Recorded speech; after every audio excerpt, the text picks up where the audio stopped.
Welcome back to Marvel Media Podcast, where we talk about all things media, especially Marvel. I'm Blake, and I'm here with my co-hosts, Alex and Josh. And welcome to episode 2 of Talking About the Boys. This time we'll be talking about season 2 of The Boys. And our thoughts are going to be a little bit different than season 1. I think collectively we kind of all think that it's definitely a step below the season 1. But I don't know. I'll just let you guys give your thoughts. I don't know. For me, I think this is kind of where the main critiques of the boys overall comes into play. Is this season 2 kind of exploits it the most? Like we see some issues with weak writing at points where actors just become awkward, especially between like Huey and Starlight with their relationship. There's just moments where I'm just like, okay, that was kind of brutal to get through. And for me, Frenchie was just especially bad this season. I thought, I just did not like him as a character. Anytime he was talking, I was like, let's just move on. That was just for me, anyways. As well as it felt like compared to the season 1, they made this kind of more of a joke of a season in more of a sense than serious. I felt like season 1 was more of a setup, had a strong storyline, you know where everything was kind of leading to. While this one, there was a lot of jumbling around, so many chaotic moments that would either take you back from the serious story plot. But it did have some banger scenes in it, that's for sure, that I will talk about in a bit. What did you think about it, Blake? Like you said, we all kind of are in a little bit of agreement that it was a little bit of a step down. But yeah, this one, I still thought like the whole Compound V thing was pretty interesting about them like trying to leak it, and then finally they leaked it, and it was all about the terrorists now have soup abilities, so they're trying to get all the seven into like being in the government and that kind of stuff in the military. And then obviously Stormfront was kind of the big addition to the season on like episode 2 or 3. But I don't know, I think I definitely thought this one, like you said, it was a little bit of a step down in terms of like how serious it was. But honestly, I kind of thought one of the scenes where Homelander is with Ryan and he's talking to him, like he's putting him to bed, and Homelander kind of like opens up, and he does it again later with when Stormfront's with him. He kind of like opens up and talks to Ryan, especially after there's a scene where Stormfront and Homelander took Ryan to like the Disney World, basically a Vought, and Ryan kind of freaks out, obviously, and Homelander picks him up and flies him away. And Ryan was like, or Homelander said he was scared the first time he was in public, and Ryan was like, oh, I'm sure you were perfectly fine because, Homelander's this godlike figure. And Homelander kind of like opens up about everything. And I thought that scene was like really deep, and I was like, dang, like I kind of liked it. As we talked about, I think Antony Starr is just amazing as Homelander, and his ability to switch from being this dick to this, awful guy, and then all of a sudden he's, in front of the cameras acting like he's, God's gift to Earth and all this stuff is really good. But yeah, I liked Homelander especially. I think Butcher is honestly so good. I think Karl Urban. I just love him. I love his accent. But yeah, we can talk about a little bit more of the bigger scenes to us. But Alex, what were your kind of thoughts on it?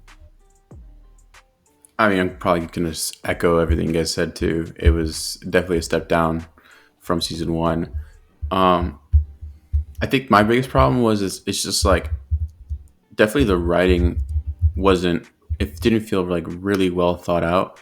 It felt like they wanted to go somewhere, and then it kind of starts to branch off like too many times until like towards the end it kind of starts to kind of merge again.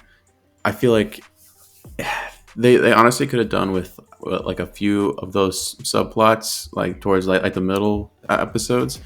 It definitely would have benefited them. But like you guys said, there definitely are like some really good scenes. The reveal where what's her name? Victoria Newman, the congresswoman, when she was at the trial, and then everyone starts to. I guess what was his fucking name? the doctor that took care of Homelander when he was a kid. Fought and bomb, something like that. Yeah, yeah, and he was about to tell the truth, and all of a sudden his head explodes, and then a bunch of people in the whole courtroom started to explode. I'm like, what the fuck is going on? I remember that being like a really huge standout scene because I was like, what the fuck? And at first you're like, who's doing this? Is like someone sniping them, or is this some sort of soup that's in there? And like the last person that anyone would think it would be the congresswoman that's like also in the middle of it, looking panicked as hell. Um, so and then at the end where she's talking to the guy from the church where the Deep's going, and his head explodes. It's I was like, okay, that was a pretty good reveal there. Definitely didn't see it coming. So that was definitely a standout. I don't know. Do you guys want to talk about any other standout for you guys? I mean that scene, I love especially just because this season it kind of adds in the government element to the show of like them basically how would our government handle basically soups being real and then a privatized government dealing with them, and then they know that you can actually make superheroes and they learn everything, and then the trial and everything leads to the fact of like, okay, the justice system now, are they actually going to win through the right way basically? And then that scene just happens. I thought that was probably the perfect moment where they use kind of that chaos surprise factor that the show constantly has. Majority of the time it's kind of more of a just a gory and comedic factor for it. They use it, but that time it was like, damn, what the hell just happened? We just straight up thought the good guys were about to win. They had everything set up right, and then who did that? We had no clue, obviously, until the very end. Yeah, that scene was crazy. Yeah, like, and it kind of just was nice. It was so chaotic. Yeah, and it was all built up through the fact of like they're like slowly throughout that season. The nice part of that season 2 was the government was being involved. You had all the different agencies and agents trying to stop these soups, and you kind of saw the good and the bad of what realistically would happen if this was real. So I really appreciated that aspect of this season 2, and that scene just was the cherry on top. I mean, it's not as serious, but I mean, a comedic one would be when they drove the speedboat directly into the whale. Obviously, that was like the big one. I was like, what the fuck is going on here? They're just gonna, yeah, that whole scene where the Deep's like riding the whale. I was like, oh my god, that's a fucking stupid, Yeah, but at the same time, great. Hilarious. Yeah, no, his like subplot, even though sometimes I'm like, where is this going? It was always funny because he like his comedic timing is actually like good. I actually enjoyed that part of season 2 a lot. Season 1, he was awful. Absolutely hated him. Yeah. And then season 2 is just like, I like this Deep. One a fresca. I know. No, I definitely agree with you, Alex, when you were saying that at times there was a bit too much of the subplots going on that was getting annoying. But like you guys said, the Deep's like at times it was a little annoying, but it kind of brought him back to like, okay, I would not be mad if we get to see more of him. Especially because the way season 2 ends off with because of Stormfront coming out as a Nazi, they ended up being like, oh, actually, we're going to take A-Train back in the 7 and the Deep. You're actually still not in. And he was all mad at the church. And then obviously the church head exploded. So I'm kind of interested. I mean, I haven't seen anything of season 3 yet, so I hope he's has a decent sized role. And I think it'll be kind of interesting to see if he's, what's going on with him, because now he doesn't have the 7, nor does he really have the church. I mean, I don't know what's going on with the church now, but yeah, like you said, that it kind of made me wonder though, why or how did she know about the first time that we saw the whole head exploding thing was when they were meeting up with the lady who was like the head of the FBI or CIA. I don't remember exactly which organization. And they met up with her, and then her head exploded, and that was the first one that we saw. So I kind of wonder why, or how did that, I think Victoria is her name, how she knew about that meeting, or how she was around her, whatnot. So that was kind of like a question that I kind of confused, that we never got an answer to. As well as, I mean, I'm sure they'll touch on it in season 3, but the way season 2 ends up, we have no idea what happened with Black Noir. Because the last thing that happened was he was beating up Starlight in the Vought center, and then Maeve came up from behind and started beating him, and then shoved an almond joy in him, or down his throat, and she was like, he is allergic to nuts or tree nuts or something. Mm-hmm. And then later they mentioned something about Black Noirs in the hospital and ICU. Mm-hmm. So that was another one that obviously they can easily touch on, and we'll see what happens with him in the third season. But yeah, I mean, like you said, I definitely think season 2 dropped off a little bit, but I still thought it had some solid parts. But I think Huey and Starlight both, to me, they both kind of dropped off a little bit in season 2. Definitely the Deep, Butcher, and Homelander were kind of my big stars, I would say, of season 2. Like your standouts. Yeah. Yeah. For sure. I agree. I'm trying to think who else was introduced. Oh yeah, what were you guys' thoughts on Lamplighter? Oh yeah, we had him. But we also had Mr. Edgar too. Wasn't that the first time like he was kind of? I can't remember if he was mainly introduced. We just saw like a brief interaction of him in season 1, and then season 2 definitely was his. Yeah, I love him being stand-up. introduced, and then Lamplighter as well. That whole He was scene. interesting in his whole background and story of everything, with how he was mentioned with Mallory, and then I think it's so funny that the actor is the same actor who played Bobby, who his power was frost or like freezing stuff from the original X-Men trilogy. Mm-hmm. When I first saw him, I thought that was so funny to me that I was like, this dude's back in a superhero thing, except he literally has the complete opposite. And honestly, to draw with that X-Men trilogy, you kind of get that in a way of Homelander, and even our Stormfront sort of was like, kind of like in a way like the Magnetos in a way of their thought process from that original trilogy of being like, these humans, they're all like below us, like we are gods, like we should get rid of all of them and start over with only, obviously this is the master race, it's mutants, but yeah, of them, the whole thing of them thinking that they're like above humans and that human, they're the next step of evolution, and they should get rid of all the humans or try to convince or get all the humans to have powers, as Magneto tried to do in the X-Men trilogy. So that was another kind of connection that I kind of liked to the two. Yeah, I like the Lamplighter scene because you kind of got introduced to more of these minor superpowers and just minor characters. Because also what they like accidentally released some people in there, and you had like a chaotic hallway scene. So that was kind of just, it was just fun. That was just a fun little bit. But I think the nice notch for season 2 was for when it comes to like overall just parodying and making fun of real life and the horrors of it. I mean, they brought the fact that like politics and memes are a thing now. They use that when it comes to campaigning. Also, I think they just get better and better of kind of just showing how American citizens would actually realistically react to these events and what is going on. So I definitely love that, and also it's a build up definitely when it comes towards season 3. So at least what we've seen of it. Absolutely, and I think a lot of that had to do with I think the introduction of Lamplighter. I mean, he was a member of the Seven before Starlight, before her time. So the big one is that they're going to bring in Soldier Boy at some point.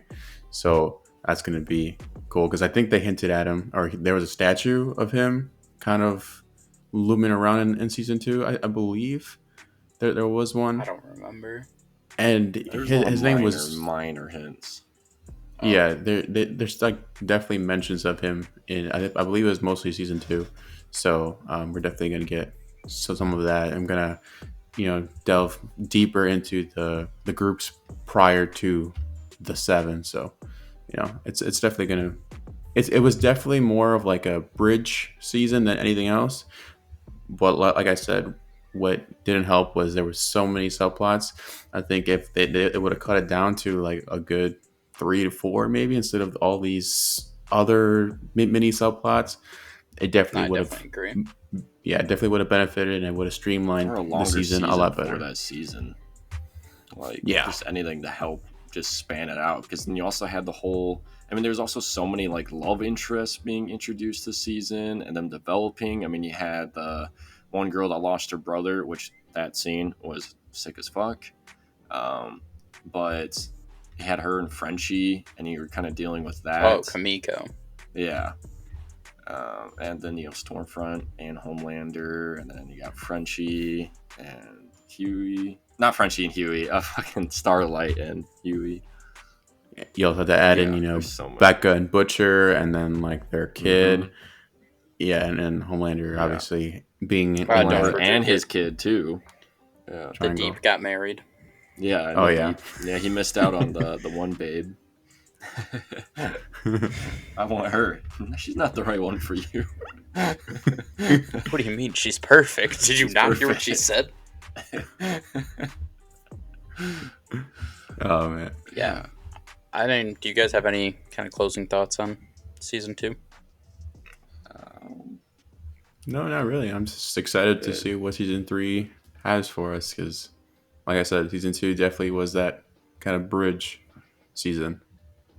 Yeah. As my way to describe season 2 would be quoting David Dobrik and his iconic soundbite, "Missed the mark on that one."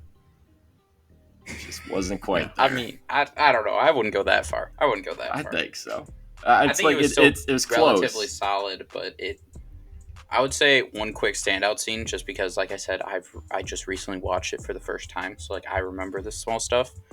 I thought it was so funny in that whole scene of the like they go to that jail where Lamplighter was, and the one, I don't even know, Soup, his power was his like a dick grew a bunch, and at one point he broke through a door and like wrapped around MM, and then like after Kamiko beat the guy up, like it went back into his pants, and Frenchie just like walked by him. He's like, "It's okay, like everything accepting now." And then later they were on the phone with Butcher, because that was when Huey got stabbed after the one person like blew up the truck. They were talking, and MM was talking to him, and Frenchie was like, tell him about the dick that went around your throat. And like and Butcher's like, "What did you just say?" And I was like, "No, nothing. Just shut up. No one's talking about that." Like, I don't know. That just like small interaction to me, I thought was so funny. Yeah, like you said, I think they did definitely kind of go a little bit more towards the comedy. Some of it hit, some of it didn't hit as well. But I mean, I'm definitely still excited for season 3 to see if we kind of get a little bit more of that darker, dramatic kind of thing in season 1, or if they're going to still kind of force the comedy a little bit more. But going off what you just said, they definitely they did grow like the guys' relationships with each other. It felt like it lives up to the title. It felt like they're the boys, as us guys. Agree. It just kind of felt like, hey, they're just homies, just fighting. I love those four like together. Like I love like the boys, the actual crew. I think they're so. I honestly think about that's probably my favorite part of that season is they did a great job of all their chemistry together, and they felt genuinely like they were the boys. I agree. Yeah. So what do you guys rate this season 2? I give it an 8. Okay, like a 7.7. Like 7.5. 7.7. 7.5. All right, I think that's gonna wrap up this episode.